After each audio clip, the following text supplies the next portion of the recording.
Welcome along to Tweet Street Scotland Occupied, home of the satirical saltire. I'm Cinnamon Bridges, aka Peter, and with me today, we've got a really interesting guest. It's Dr. Lynne Conley, she's known on Twitter, but she likes to be referred to as Lynne. So, Lynne, welcome along.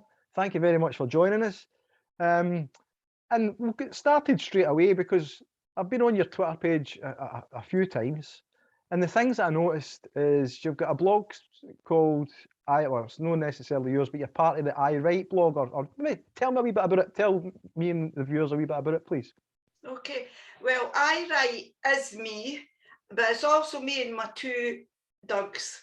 So I've got a whippet and a lurcher, because I like to live to the stereotypes, you know, so that's kind of dogs I've got. So I sort of retired for the third sector a couple of years ago, but you know, that way you just kind of feel, well, I still want to be involved, still want to do a bit of work, still interested in being a voice amongst many for the community. So I set up I Write, and I was a bit quick when the Dot Scot came out. I thought, right, I'm going to have one of these before they become really popular. So I managed to get I Write, so I was really thrilled with that. It didn't cost me a lot of money because they weren't that popular at the time. And well, you can imagine why I use I Write, because it's just how we speak, isn't it? You know, that kind of I Write or whatever. So that's where I Write comes from. So it's me, and it's Nancy the Whippet and Gracie the Saluki Lurcher. So there you go.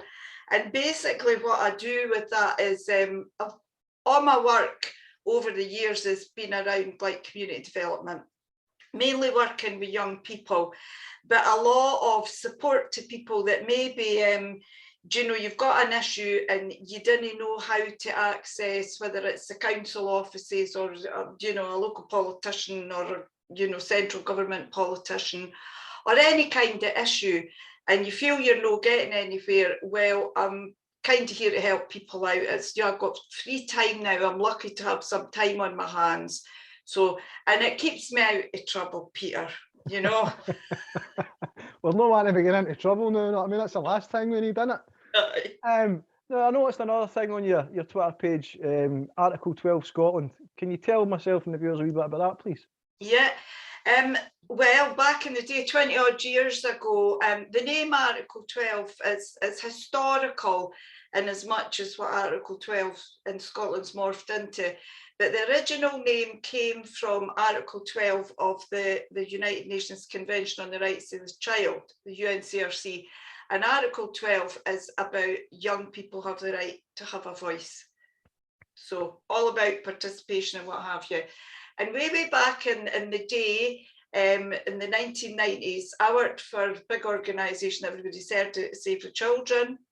And they were way ahead of way ahead of the curve in terms of participation.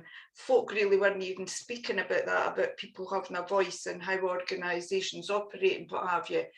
So in the 4 jurisdictions of the UK, they had these wee small focus groups of young people, called themselves Article 12 for obvious reasons, because giving them a voice.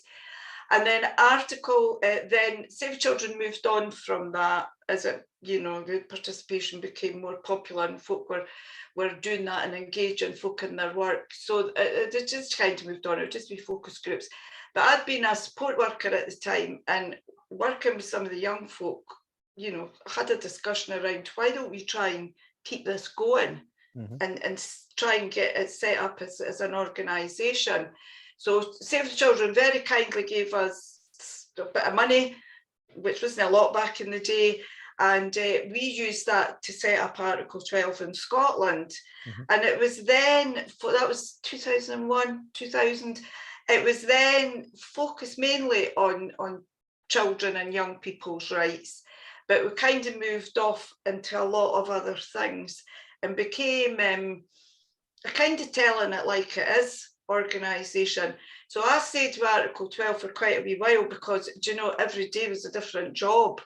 And it was different young folk all the time, and really just that whole thing about seeing particularly young folk getting empowered and feeling confident enough to be going and challenging decision makers. You know, it was a right exciting time then in the 90s, the late 90s, early what do you call them? The naughties. The naughties, aye, the naughties.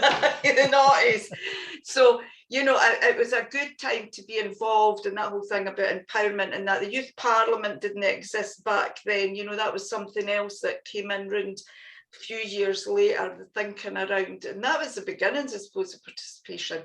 But that was structured participation. Article 12 has always been along the lines of, you don't need to be structured. You don't need to be a member of something to get your voice heard. Yep. You don't, it's never been about representative democracy. Article 12 has always been about direct democracy. And, you know, so you're speaking for yourself. And it's also much easier then if you do decide that you want somebody to represent you in a piece of work and they're rubbish. Yep. Well, there's only you wait 4 years to get, or 5 years to get rid of them. You know, you just sit them down and somebody else does it. Now that for me that works for me, you know, direct democracy. Mm-hmm. But I know a lot of folk think that's kind of a bit of a utopian dream, but I guess that's why I've never joined any political party, Peter. Right, well, that was something I was going to go in and mention. I seen that was one of your tweets.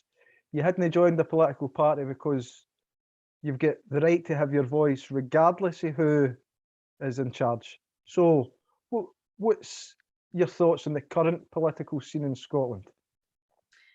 Well, do you know, you'll remember, and I suppose anybody else that's listening will remember, because they're obviously interested in politics, about the new dawn of, you know, the Scottish Parliament being reconvened. You know, it was going to be like this, I think rainbow was the word that was used, almost like the word that was used in South Africa for, you know, at the end of apartheid. It was to be that everybody, yeah, and it was structured in a way, supposed to be structured in a way that there would be no one, you know, administration that could have full power and for a long time.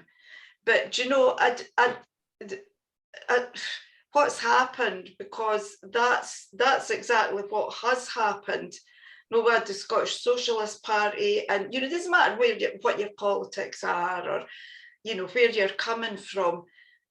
That party still gave a lot to the Parliament at the time. You know, you're thinking about free school meals, things like this, and they were also a challenge to what could become the status quo. And the status quo doesn't benefit anybody, I didn't feel, apart from the folk that are sitting there with the power.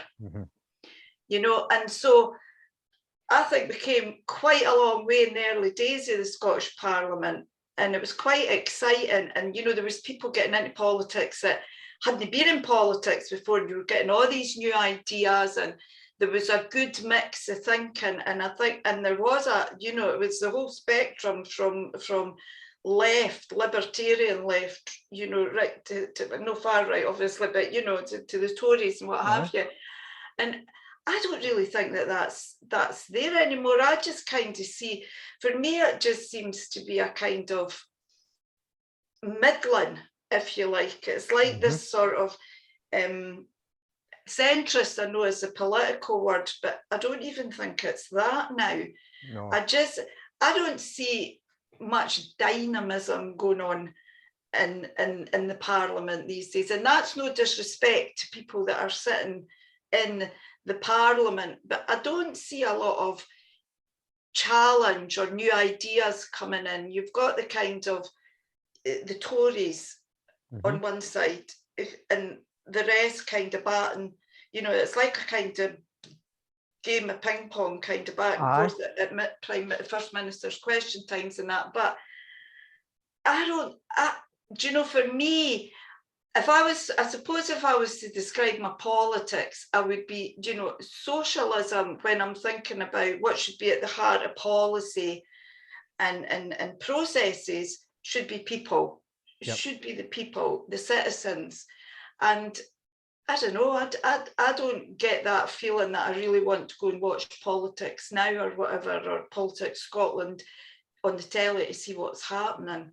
It's became a wee bit toxic in Scotland, I think, with this full, I don't know your thoughts on the GRA and self-ID, but it seems to be that there's no debate There's MPs, and not just MPs, professionals getting attacked and getting silenced, when in actual fact you should be encouraging debate so that you can squash any issues that either side have got, so that we can go, right, well, let's meet in the middle, so to speak, or let's work out what's best for everybody. And I don't see that happening at the minute.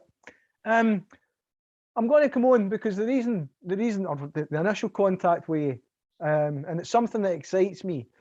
It's we're going to talk about the travelling community, and we're going to talk about, and specifically the Gypsy and Roma Traveller History Month. It's every June, and I want you to just educate me a wee bit about it, if you don't mind, and just whatever you can. So on you go.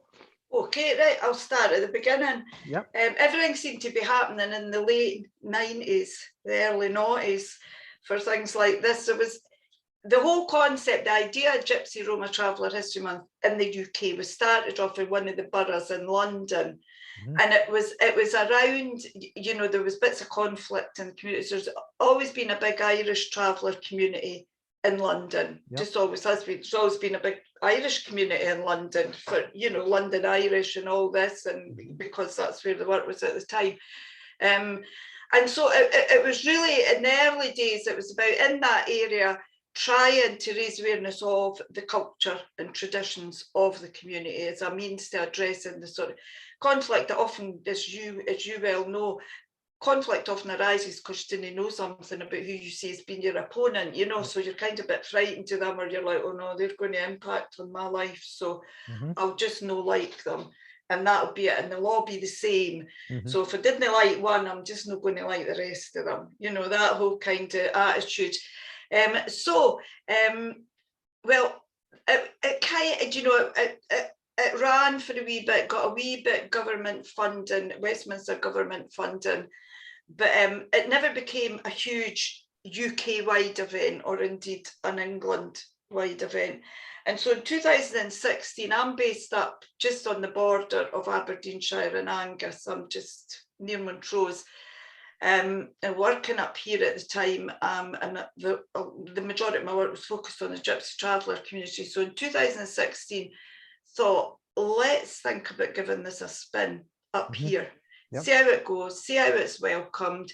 And there was a lot of conflict going on in the area at the time with Gypsy and Traveller encampments setting up, because a lot of money up in the northeast, there was a lot of work to be had up here, just like what we're saying about London, you know, it's a kind of similar situation. So we started off, introduced it here by just having a couple of events, and open events, politicians to come along, members of the community, some Gypsies and Travellers were there, and really just a bit of a talking shop just to get people in the same room and meeting together, and with no money. So that was kind of as much as we could do. And the Salvation Army gave us their building at Citadel in Aberdeen for nothing. And it was all that kind of piecemeal thing that you have to do. And bearing in mind, there was a lot of conflict going on at the time. And also there was a lot of really poor, you know, sometimes racist commentary in the newspapers and the media from local politicians as well. You know, it was quite awful. It was, you know, everything was being, people were just fueling the fire, you know, it was constant. Every week there would be something in the paper. So that actually, you know, it was welcomed. There was about 80 people turned up, which was pretty good, you know, and some people were willing to lay it on the line and see what they felt. So the next year we thought, right, let's have a gig.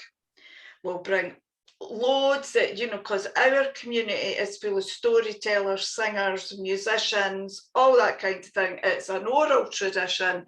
So, you know, Hamish Henderson said Scottish Travellers are the keepers of the Scottish culture when it comes to music and song, and he's probably right, because it's an oral culture. So, you know, that's kind of how it goes.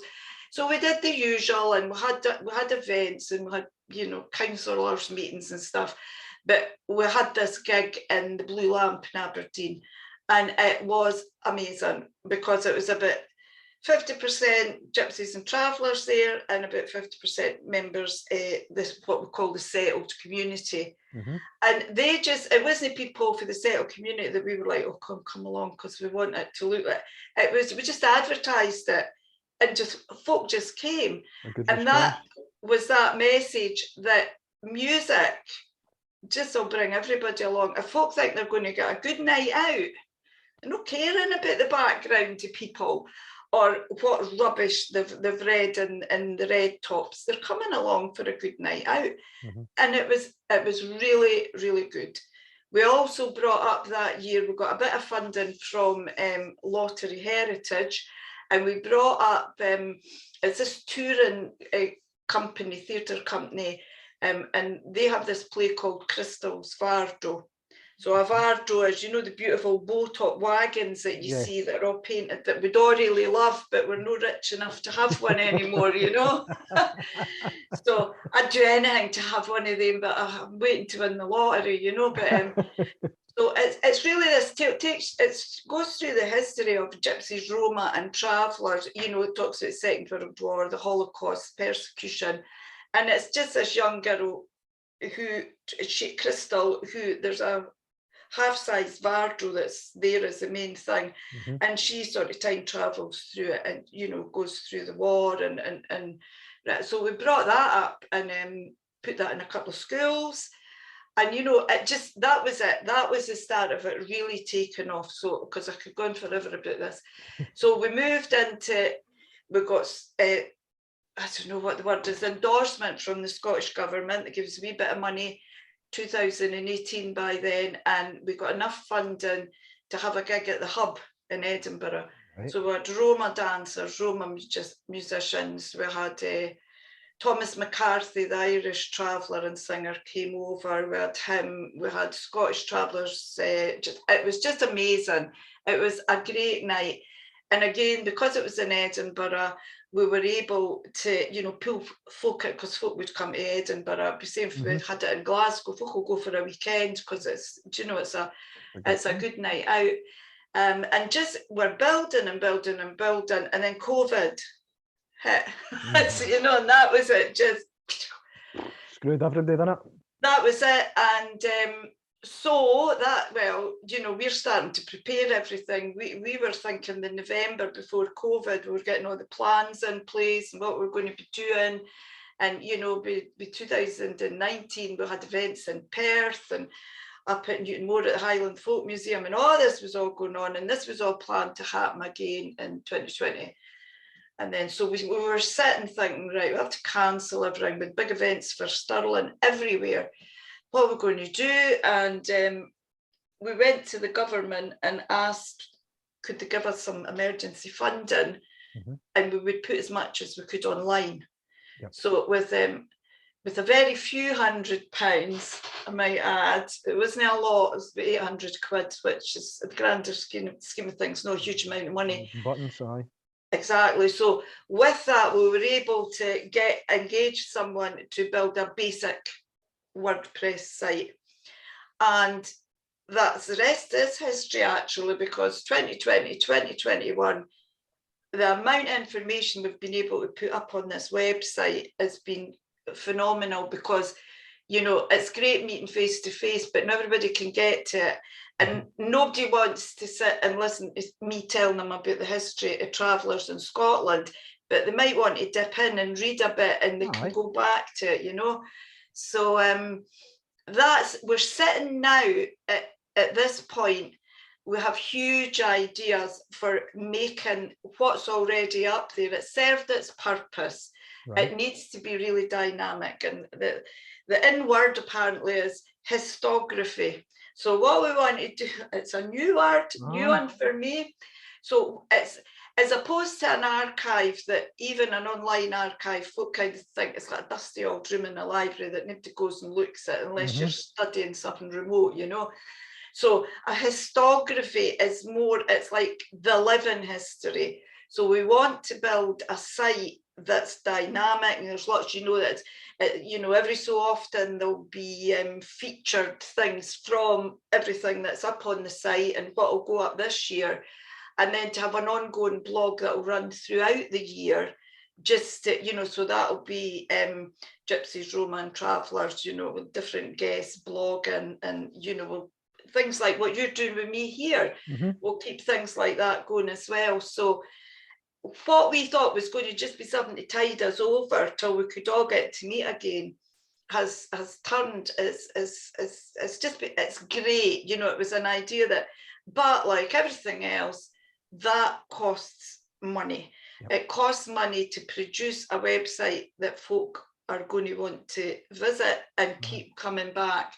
So that's kind of where we are at the moment with History Month. We're planning small face-to-face events. Don't want to go for anything huge this year again, because, you know, it's still a bit iffy to, well, we would never get a venue now anyway that would be big enough. So we're having wee events, which will all go up on the current website nearer the time, what's happening face-to-face. And then we'll have virtual events like this podcast, all the kind of thing that's already up. But what we want to do is get funding to really make this do a good thing to have come out of COVID, actually. And then it'll just keep getting added to as the year. So what you're going to have is this living history, if you like, of the community that anybody can dip into at any time. So have I wittered on a wee bit there, Peter? No, not at all. I'm fascinated, Lynne. I'm fascinated. It's always good to learn new things. And when it is, as you say, when it's no something that you're grown up into, and it's no conflict, it's like, well, I don't know what that is. So rather than be conflicting, I'll try and find out a wee bit about it, so that it's well, because a lot of the rubbish that you get on the mainstream, it doesn't do anybody any good. And I'm going a wee bit jittery here.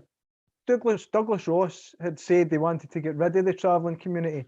Boris Johnson has said that they want to get rid of the travelling. So I feel as if the travelling community get a hard enough time. I mean, the biggest name that I know for the travelling community is Tyson Fury. I mean, world champion, fantastic. I love boxing. I grew up in that sort of field. That and football were my sports growing up. So it's something that I've always kept an eye on. And again, I think there's a lot of people get targeted and get the wrong end of the stick because it's shown on a mainstream channel. And that's the narrative that they want to push. Whereas when you go and try and find out about these things, it delights you. It absolutely delights you when you go, well, no, that's not the stuff that I see. Any dealings that I've had with travellers have always been great. It's always been, they speak the truth. It's not as if they don't mince their words. And it's not as if they're offensive. It's a case of, well, this is who we are, this is who I am. Magic ball. And you just find out about people. Rather than going to that wee dusty room because you're studying a project, you can do this online. You can find out a wee bit more about it, and you can get delighted by it. The one thing that I'm going to go and talk about, because there's a big thing that happens every year in the traveller community. It's the Appleby Horse Fair. This year it's the 9th of June.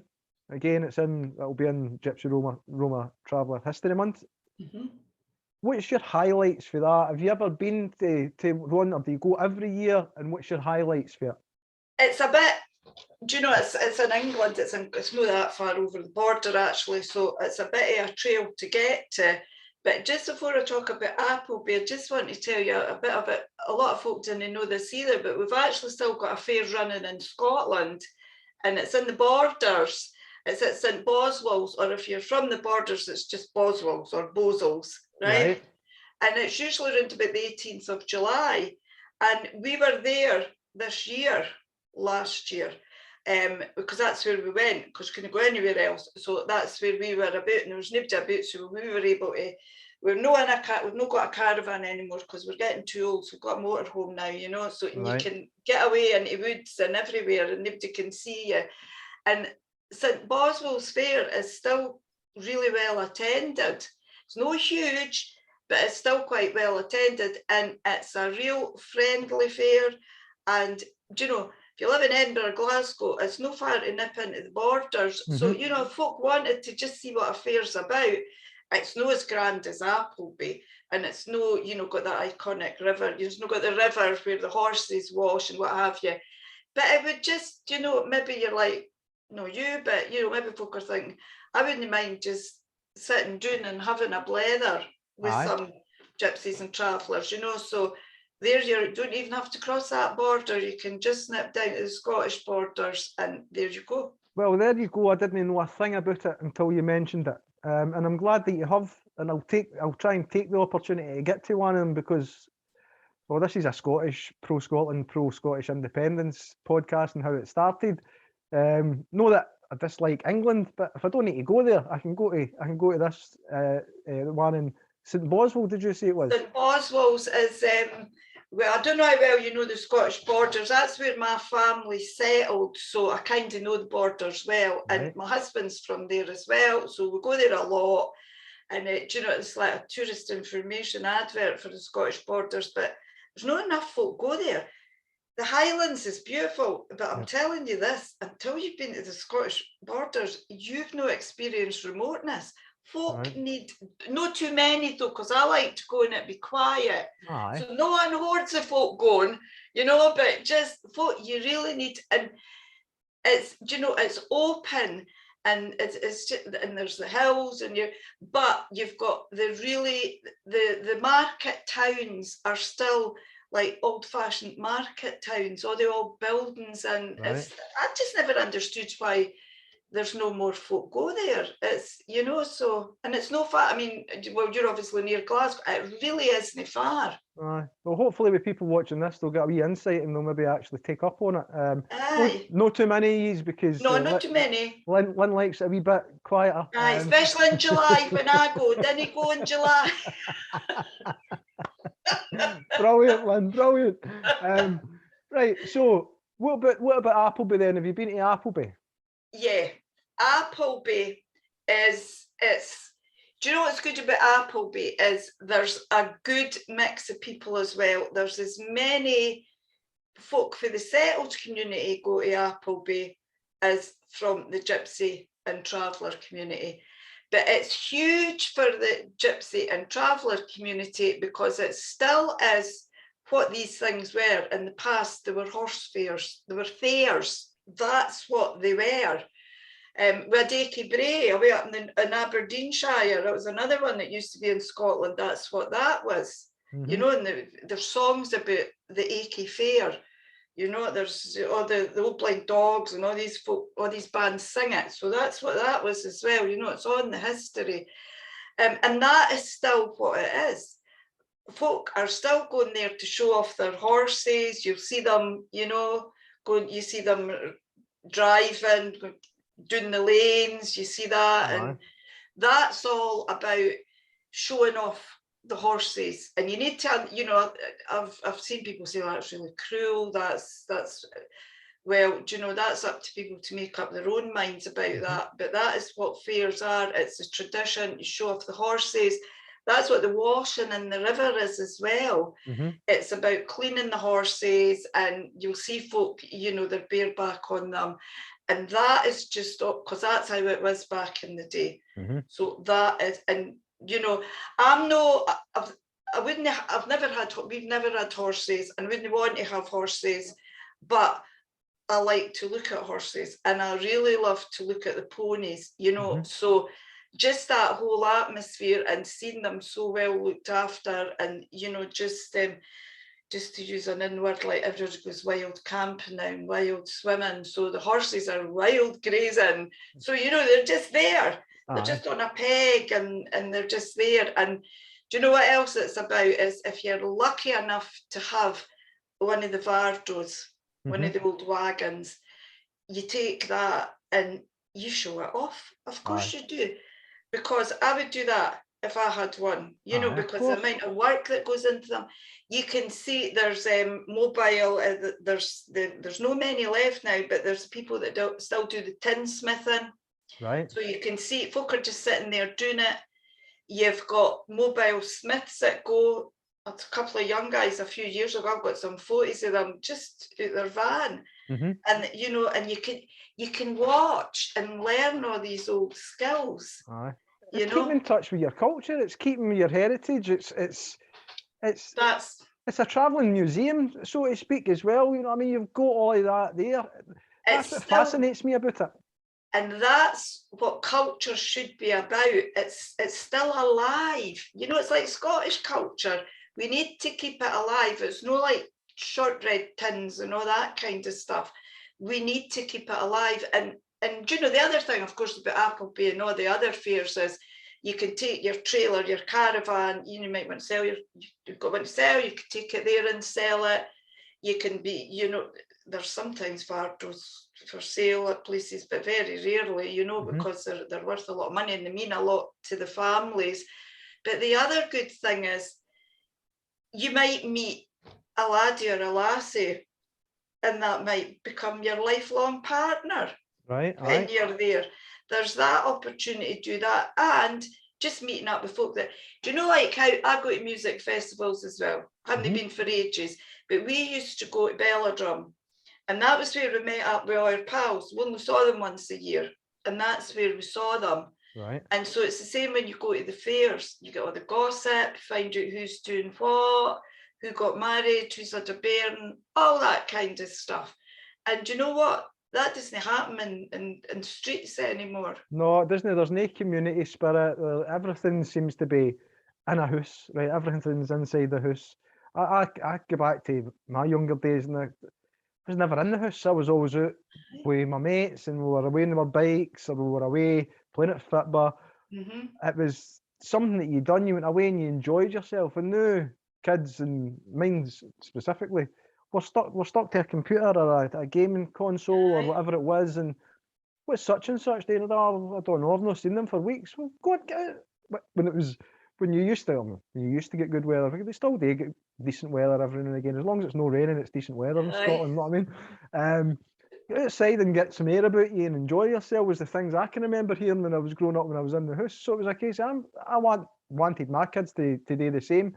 But I noticed that time moves on, I get that, but still at the same time it's try to keep a connection with where you came from, and like, well, these are how I grew up, and didn't do me any harm, don't see it doing any harm for my kids.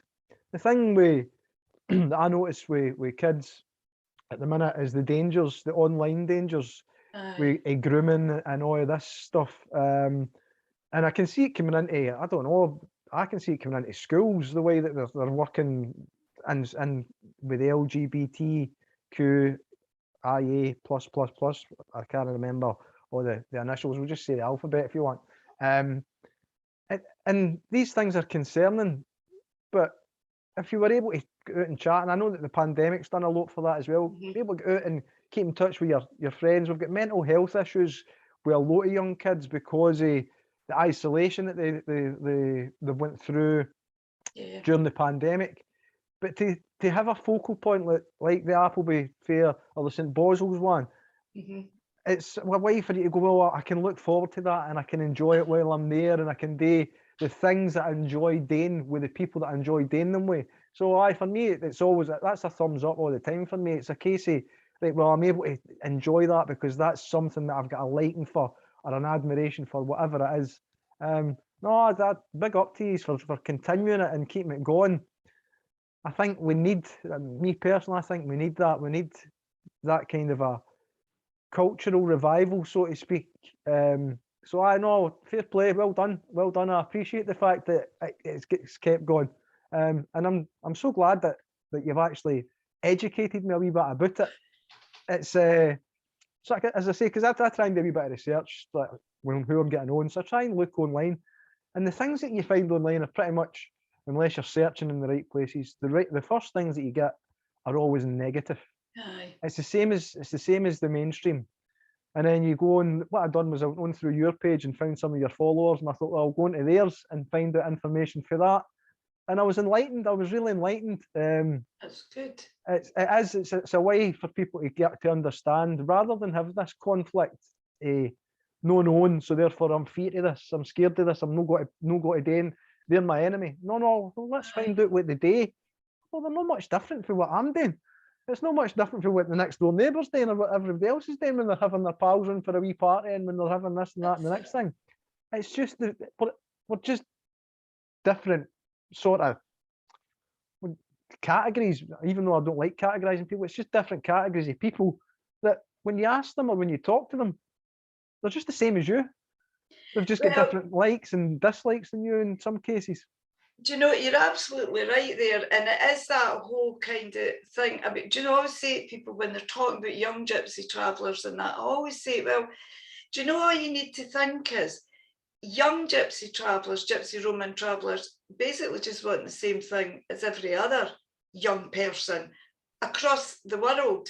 They want to be able to get on with their lives. They want to not be frightened to go out and, you know, get shouted at or you know, get horrible terminology used towards them. And you know what else they didn't want?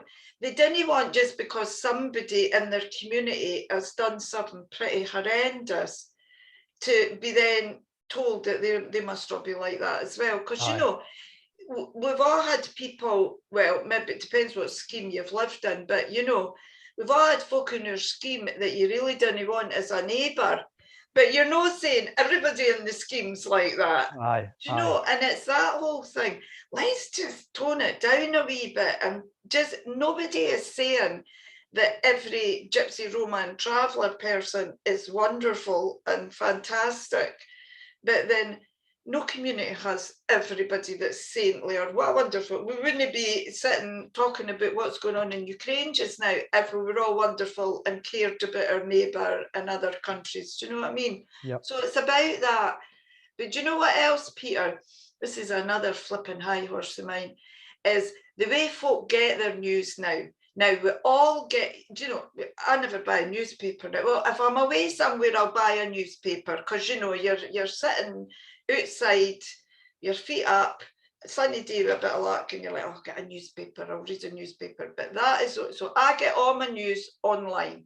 Sometimes watch the news on the TV, but I try to watch as many channels as I can so as I can get, and that includes international channels, so as I can get, you know, then you can work out for yourself what's true and what's no.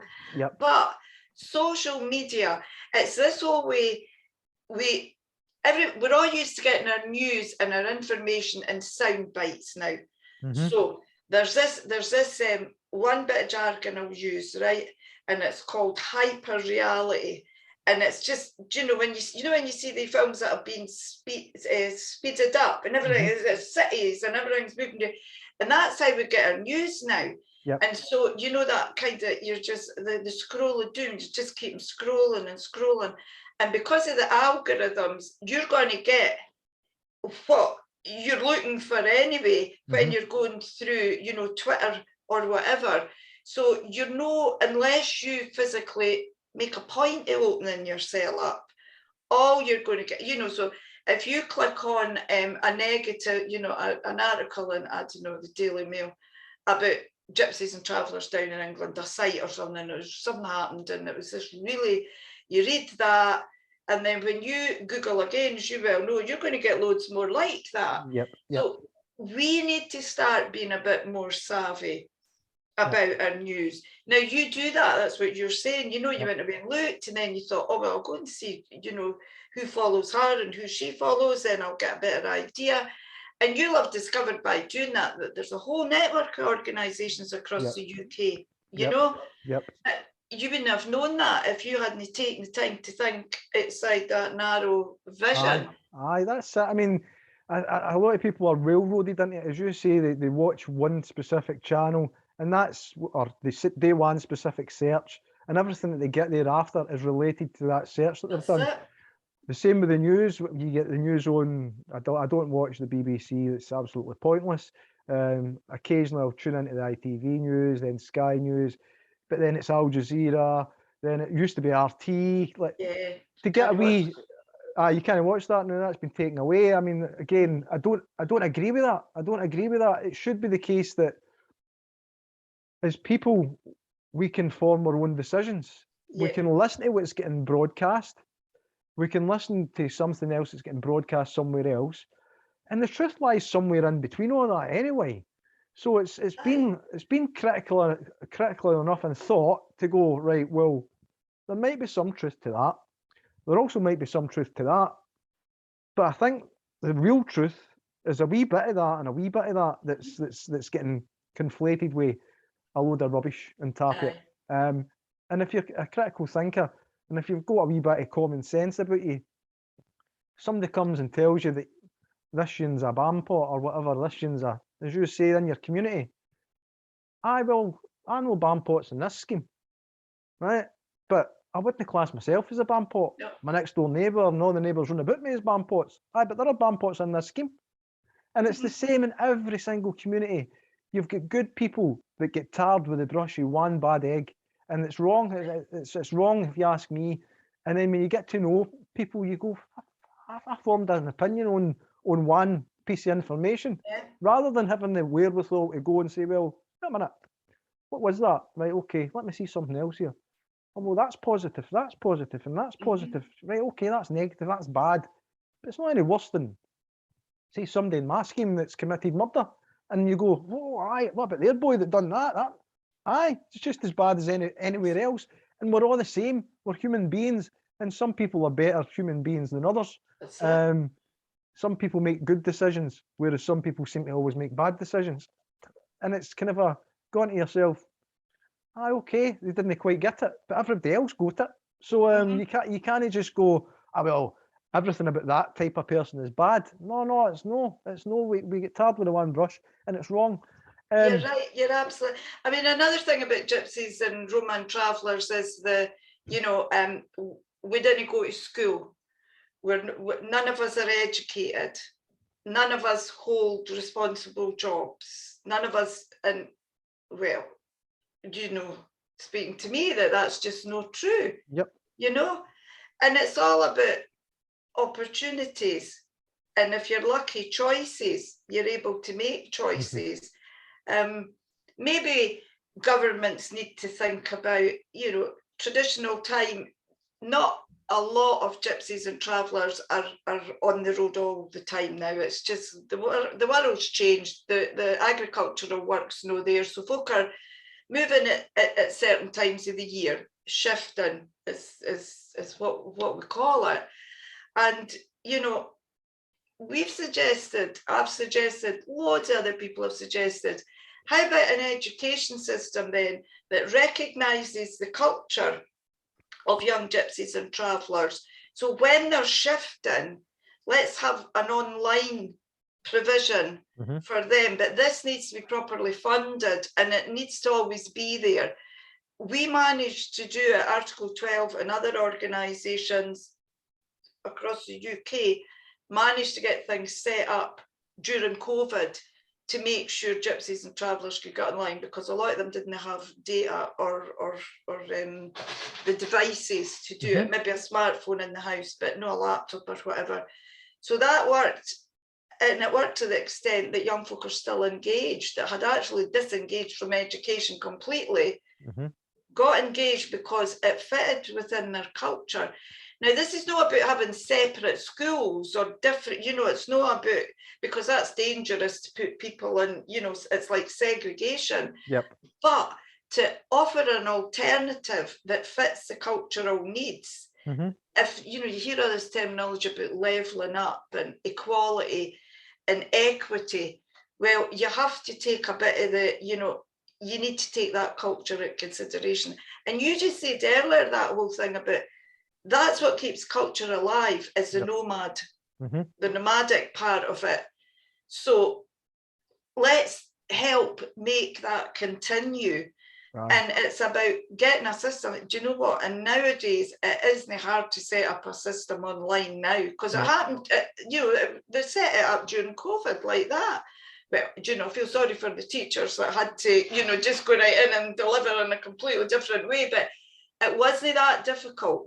To set it up, folk they get used to it. It's just again. Well, I'm going to tell you a bit about me here. I couldn't switch this laptop on just over a year ago. This was my boy's laptop, right? I was not interested in computers. I had my smartphone. I could get all the news that I needed from my smartphone, and it was a case of, right, well, as I've said before, Scottish independence. I'm pro Scotland. And I could see that we were getting edged away from the independence conversation, and I felt as though I could contribute if I knew how to do this. So I'm a year old with this podcast and this setup, and at first it was like, oh my God, what if I press that? Well, I cancel the internet type of thing, right? Oh no, I'm not touching that. No, I can do it on my phone. But then it was, oh, I can do this. Oh, right, okay. And I made a lot of mistakes, and I still make a lot of mistakes. But the thing is, these mistakes are, I can learn from that. I can work on this. I can do, and it's come out no bad. It's actually getting good reviews. I must say, I'm getting some. I was in the paper, but I had Alex Salmond on for my Christmas special, and he get quoted in the paper as a nationalist forum, right? So, well, there you you go. see, job done. But you know, there you go then. The opportunity and the will. So you obviously had the will because you wanted to do something. Yep. So you knew that you had to learn to do that to be able to do it. So you did it. But you needed to have the opportunity. Now, your laddies, you were saying your laddie's laptop and all this kind of thing. So how not make that opportunity available to, and if people are saying to you, look, this is my culture and I want to keep my culture, and you know, the Gypsy Traveller community in Scotland's no huge, we're not talking about billions of pounds here to provide that, but why not recognise that as something that's a really important part of Scottish society and say, right, during the time when folk are shifting, we'll provide that online provision will be there.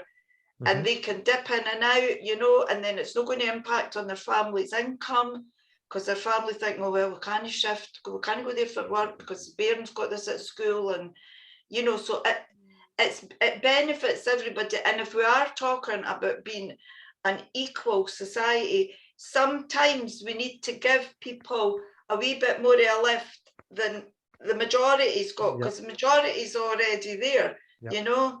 There's still folk living without water. Some Gypsy travellers can't get water. Now, do you know, this is the United Kingdom, this is Scotland, and this is, what century are we living in? And there's still folk can't get water. I mean, there's another thing in Scotland. Poverty is a thing that's going to be, excuse me, excuse me, Lynne. Poverty is a thing that's going to be impacting a lot more Scottish families. And as you say, there's some Gypsy travelling, the Gypsy and Roma traveller community that can't get water. A commodity in Scotland that's readily available. We've got more water in Scotland than what there is in the whole of the UK, more fresh water. And it is, in this day and age, you would think that poverty wouldn't even exist. I know. And yet you've got families having to fight to survive. And again, okay, we've got things happening in the Ukraine, which is a travesty, because you've got these governments with all this power that cause nothing but untold misery for the people that live there. And you think, well, no, that's not what your government's for. Your government should be there to protect you and to look after you and do what's best for you. And that includes everybody within that area. Whether you're travelling about, whether you're fixed in it at home, every part of the community should be looked at and looked after. You look after yourself, first of all, that's the main thing, but helped to make sure that you're looking after yourself. And initiatives like you had mentioned about for people that are shifting in the traveller community, well, yeah, they can go online. What sort of, if you could make an appeal to get some assistance in that, what sort of appeal would you make? And hopefully somebody will pick up on it. And how can they get in touch with you to help out? Well, do you know what the ideal thing would be is that we need more, everything needs money. We know times are tough. Funding to get a proper online platform, learning platform set up. Now, I have not got a clue how you do that. That's way over my head, but I've been on some of them. So, you know, I think if you're an expert in that techie stuff, you can do it. There needs funding for that. But I know that there'll be a lot of teachers or people that have helped folk, not necessarily a teacher, but have maybe, I don't know if we've not got adult learning here where I live now, but there used to be adult support workers who would help folk with their reading and their writing and stuff like that. There must be people thinking, I've got all these skills. What could I do with them? Volunteer teachers or adult educators, because a lot of our young gypsy travellers, I'm not talking about wee children here, I'm talking about young folk, particularly secondary school age, you know, the ones that are getting ready to be going into the world of work and what have you. They've not got the core skills they need. They can't get onto apprenticeships because you need to have X core skills, which they've not got at school because they've been shifting and didn't get them. So, you know, an army, to use a word at the moment, of people that would come forward and say that they would be willing to be part of that movement to make that happen for young gypsies and travellers. And the biggest cost would be in the building of the platform. But you know what? I think in the grander scheme of things, I don't actually think that would be that much money. Right. You know, we're not talking about hundreds of thousands or anything like that. But what it means is if you really are talking about equality or equity, then that's going to bring that, because you're not having to, you know, give up part of your culture to keep your education going. Mm-hmm. You know, and I know that for some people that's like, well, why should we do that anyway? They should just not be shifting. That's terrible. But if that's part of your culture, I mean, we can all think, right, okay, what if somebody said, right, you're not getting hogmanay anymore, that's it. No. You're not getting it. We've right, Boris Johnson said, right, I'm cancelling that. That's Scots are not getting it. You know. Aye. So it's just, it's that whole, and you know, it's your culture. It would be a loss to you. And, you know, there shouldn't be an expectation that you should have to give up something that's at the core of you and your ethnicity, because it's not something that's harming anybody, you know. No. It's something, it's your culture, and it's, you're keeping something alive. You're keeping something alive, and it's, I'm totally there with you. I'm totally there with you. If somebody says that you need to cancel this, Hogmanay is a great example, because that's something that, well, in years gone by, it's died out a wee bit, because I can always remember New Year in Scotland. You'd have strangers from other place in your house. You didn't know half of them, right? As a Wayne, I used to go, who's that? And who's that? And who's, I don't know these. It was just folk. Billy Connolly said the best. He was talking about a carry, you know what I mean? And just into a house somewhere. That's it. If you saw a light on, that was it.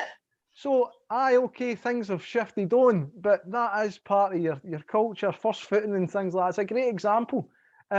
If I can offer any help with any, I mean, I've not got great skills, I've got these basic ones. If I can help you with anything, give us a shout. If anybody can help out with a platform or with more intricate things than I can do on Zoom and what have you, please get in touch. I'll put you in touch with Lynne, and hopefully we can do something that, as you say, keeps the community alive, keeps the culture going, and it keeps people involved.